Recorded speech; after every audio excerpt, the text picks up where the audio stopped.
RE71R, RE71RS. What's the verdict? So far, I like the RSs. Before we get too deep into this video, here's a word for our sponsors. Function Factory Performance is a speed shop and performance parts dealer based in Phoenix, Arizona. FFP offers style, performance, and function for American muscle, Japanese, and European sports cars. All of their parts go through rigorous independent testing to prove the fit, form, and function. Their direct hands-on experience with their offerings ensures that they know the parts will hold up to their customers' demands. It means the world to me to have the support of Function Factory Performance. I'd really appreciate it if you would check out the Function Factory Performance website, ffperformance.co, and see what's in store for your build. Be sure to use my discount code AutoXPBR. I think Bridgestone, instead of reinventing the wheel, or, well, the tire, I think they built on the success that they had with the outgoing RE71R and put it into a new package with the RS.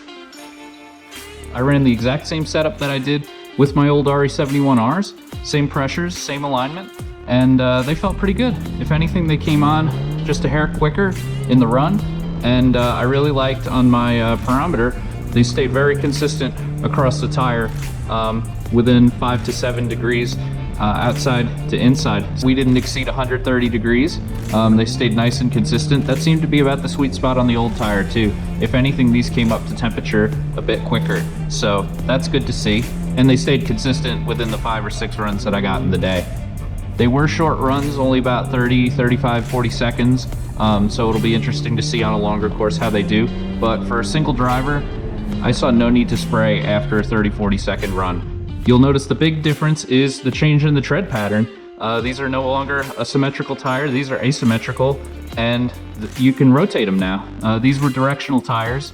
They wanted you to spin them a certain way so that they would tread water. Well, the problem with that is we like to rotate our tires to get the most life out of them. So I would rotate them side to side as long as I knew that it wasn't gonna rain that particular event weekend. You see on the old Rs that this tread pattern is symmetrical no longer because I can't get a ton of camber out of my street class car. So I wore the outside edge pretty bad on these.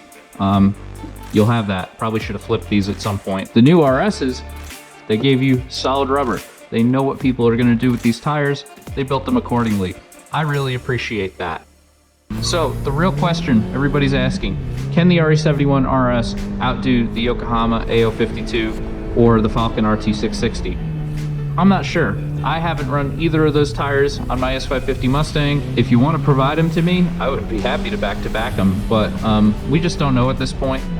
I really appreciate what Bridgestone has done. They've built a new tire based on the success of a really good tire. They claim it's going to last longer. They're trying to make it a little more affordable. So for a guy like me, I got to make a set of tires last for a season.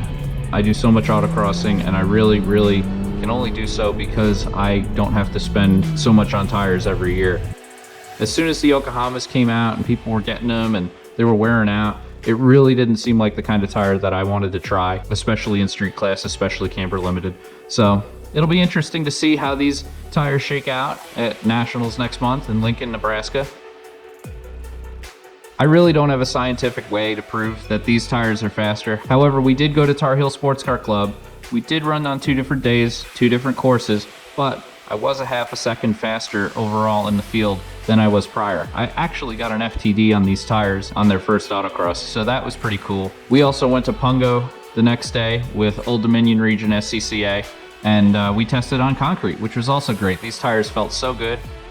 Really looking forward to seeing what they do over at Nationals. So only time will tell in the tire war who's got the best tire. I think for now, I was sticking with the tried and true with Bridgestone.